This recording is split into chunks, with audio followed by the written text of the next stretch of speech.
Baka sakali lang ako kasi last week naiwan ko yung aking payong sa bus. Gabi na ako bumalik. So pagpunta ko dito sa office, close na sila. Ngayon, after a week, bumalik ako dito. Nagbaka sakali lang ako. Tapos nagtanong ako kay ating staff. Ayun yung payong ko sa table. Sabi ko, by chance lang. Kala ko Indian siya. Sabi niya, Tagalog po, Bisaya din. Tapos tinanong niya yung kulay. Sabi ko parang dark. Eto po.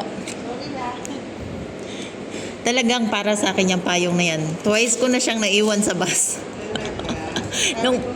nung una, kinonta ko agad dito kasi sabi ko, pagbaba ko kasi hindi ko na mahahabol yung bus eh. Pero sabi, balikan mo na lang pag may ano. Buti na ano mo pa kasi bukas, no, this Friday, ay Thursday pala, ilalagay na yan siya sa storage room. 1 week lang kasi yan.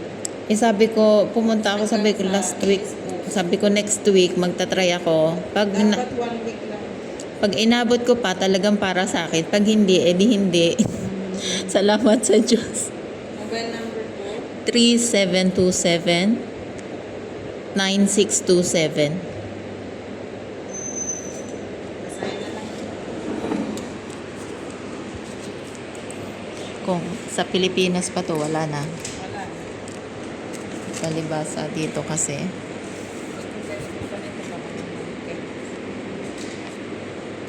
Thank you. Okay na po. Salamat. Ang payong kong 2 beses lang ito. Sa loob galing. Dito. Nakaalas na agad yung bus na sinakyan. Nagmamadali ako pagdating ng bus kasi biglang bumalik sa isip ko itong payong. Hindi na lang. Inabot ko pa talagang para sa akin siya. Hindi ko na siya inaasahan na hindi magsusuli sa office. Kasi alam kong sa bus ko siya naiwan. Pagbaba ako, nahulog siguro. Ayan, ito na ako maghihintay ng bus.